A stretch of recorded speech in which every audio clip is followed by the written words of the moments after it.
Hello, Aggies, and welcome back to another episode of CUTV's In the Huddle. I'm Jacob Russell. And I'm Cecilio Ramirez. As we prepare for homecoming week, we still have the latest in Aggie sports. I'm Brock Bodie. Today we have footage from men's and women's basketball, as well as some softball and baseball, as the team travels to Stevensville this weekend.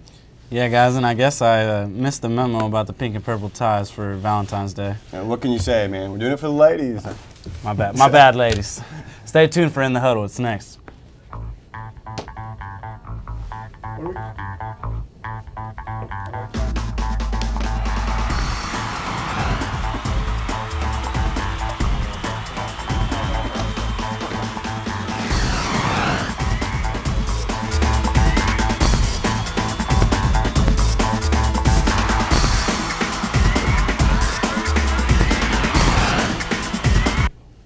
Jay, we had another great night in Aggie basketball. Last Saturday, the women's basketball team took on the Texas Women's Pioneers, and the guys basketball, Abilene Christian. Yeah, it was the second time for the Lady Aggies to take on the Texas Women's Pioneers, and let's get started on some of the action. Here we see them warming up. Take place in the second half. Tara Tremaine outside for three.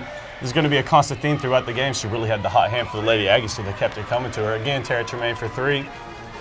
And then we got wet, pulling a timeout. The second half was a little rough for the Lady Aggies. They started missing a couple shots, but they gave it through. Gabby Walk with the tough two in the lane, gets it off the glass. And here we go. Christy Taylor looking down low. Amber Schroer in the lane with a nice spin move with the baby hook.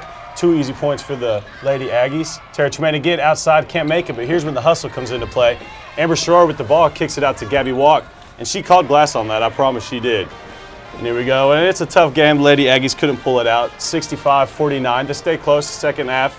Just a little bit of fresh legs and a lot of injuries, but they're fighting through it. And here we go, Aggie men's basketball. First shot of the game to who else but Mr. Smith, Dave Smith for three.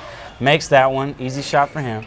Here we go with Dave Smith again. Misses this time, and guess who's there to back him up? Callan Glasgow with the rebound and the putback there. On this next play, it's Glasgow with the fast break. Almost dunked, he got a little bit of air that time, but he's a finesse player, so he got the 2 points on that one. And that time you see Chad Allen doing a little bit of something different, kind of forcing the ball in, powering in for the 2 points. Dave Smith's going to go in the lane, kick it out to Callan Glasgow. He can shoot those long twos too. Nice play by him. On this one, Dave Smith's going to air the three-pointer this time, something he doesn't do often. And guess who's there again? Mr. Backup, Mr. Glasgow for 2 points. On this time, Callan Glasgow again with the fast break.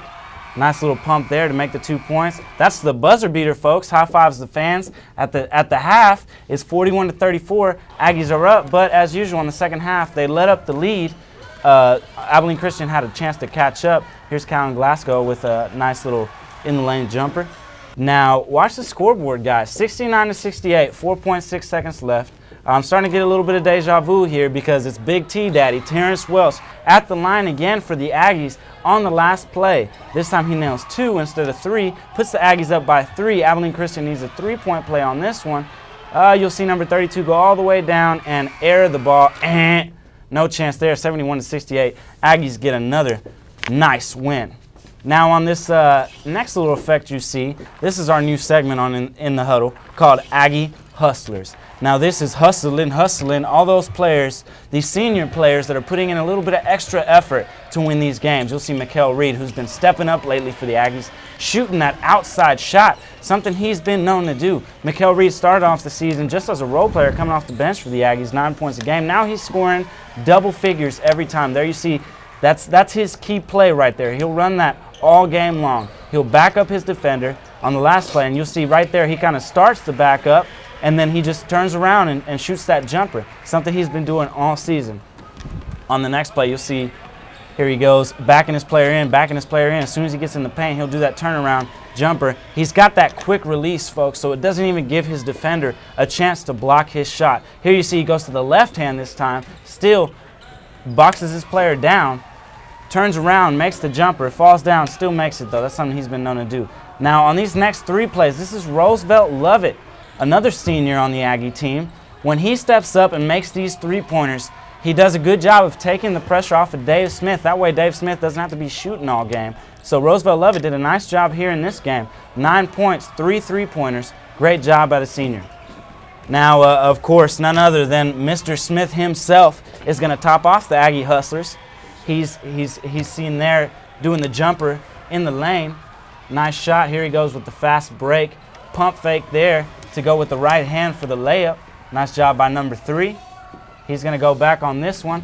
He's going to go down in the lane, and he's got a quick release too and a quick jump. He gets in the air so fast, and he's got good hang time to where he can set up his shot no matter if he's off balance or not. Here he does it again, goes down close to the lane, jumps up, gets past his defender, shoots the shot there. Here he goes down the lane in the fast break, sees his defender behind him, pumps, right hand finish. Dave Smith finished the game with 18 points, 5 assists. The Aggie baseball team is currently 5-1 on the season after sweeping the Pittsburgh State Gorillas at McCord Field. Cameron and Pittsburgh State have met for their first 4-game series every year for the last 11 years. On Monday, the Aggies won 15-2 in the opener and 5-2 in the evening game. At the end of the first game, CU finished on a 12-0 scoring run. Senior pitcher Brad Bischel played all 7 innings and only gave up 2 earned runs and a total of 10 hits. Senior catcher Kyle Neihart hit the game's only home run and finished with 4 RBI. During the evening game, Cameron went up by 5 runs in the first inning. The Gorillas attempted to come back in the second and third inning, but were simply outmatched by the Aggies. Sophomore pitcher Logan Grimes started for the first time in Division II baseball and allowed 2 earned runs, 5 hits, with an incredible 6 strikeouts. Junior first baseman Blake Watson added the offensive play with 2 RBIs in the game's only double. CU's Lone Star Conference opener is Friday against the Tarleton State Texans. They will be playing a doubleheader consisting of both 9 and 7 inning games. Cameron will be headed down to Stephenville, Texas on Saturday to close out the series.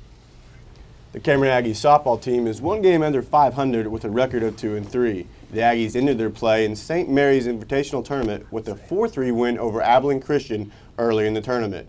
The team faced off against 2 nationally ranked opponents, and CU defeated number 16 in the country, St. Louis, 8-3, but failed to knock off Incarnate World, losing 2-0. Head coach Beth Watson complimented on the pitching staff, but continues to stress the importance of the defense on the power-hitting Aggie team. Junior pitcher Ashton McBride finished with 9 strikeouts in her 3 appearances and 2 starts. Senior Sharina Pulse was the key on the Aggies' offense with 6 RBIs, 3 home runs, and 4 runs. Senior Megan Young played exceptional as always with a double, a homer, and 3 runs. The softball team will be spending Valentine's Day in Stevensville, Texas for a doubleheader versus the Tarleton Texans at 1 o'clock on Saturday. Yeah, and I just want to go back to the footage we were running on Aggie men's basketball. Mikkel Reed finished that game with 22 points. Big game for him. Big game. But now we got our national sports segment coming up. Big in national news, we'll go to Major League Baseball first. Another player, we've seen Jason Giambi get in trouble. Barry Bonds, as well as other players, Roger Clemens, get tested positive for steroids use. Now we have A-Rod, Alex Rodriguez, tested positive for some needles back in 2003. Now, actually, they don't have any needles. They have urine samples that he may or may not have. That's what he was told by Players Union executive Gene Orza. He may or may not have failed them, which they're saying he was tipped off in 2004 that he had failed. Many people have said they don't have needles, they don't have anything else. It wasn't legal at the time, so don't confess. But, you know, I think A-Rod took it upon himself knowing that he pretty much bears the weight of the game and the fans on his shoulders, being the highest paid player. I mean, a lot of players are doing it, and they're going after the big shots, and you're going to do it, don't get caught. Yeah, and don't lie about it either. Yeah, don't lie about it. You did do it. That's what's getting these players in trouble in the first place. Just want to say real quick, North Carolina Duke coming up, one of the biggest ACC rivalries. Who you got winning the game? I got North Carolina winning it. Duke. I'm going for North Carolina. That's my team. As hard as the team as Duke is, I called it. NC in this one. All right. That's all the time we have for this edition of In the Huddle. We want to thank everyone for watching on campus and at home and for making our novela Pasión Universitaria #1 with 300 views in the first week. Remember, all of our shows are now on YouTube. Just search CUInternetTV with no spaces to see our entire CUTV lineup. All right, and remember that next week is homecoming week. The basketball teams will be playing their rival Broncos from UCO. Games are scheduled for next Saturday around 2 and 4 p.m. Yeah, we want to also remind everyone to pick up the new issue of the Cameron Collegian. Check out the sports section, courtesy of sports editor Bennett DeWan. I'm Cecilio Ramirez, alongside Jacob Russell. And I'm Brock Bodie. We'd like to thank you making our shows so successful. This episode is the 100th episode on our channel, so tune in next time for some basketball, some baseball, and coverage from the home Aggies next week. That's right. We got everything you're looking for up here at CU's In the Huddle.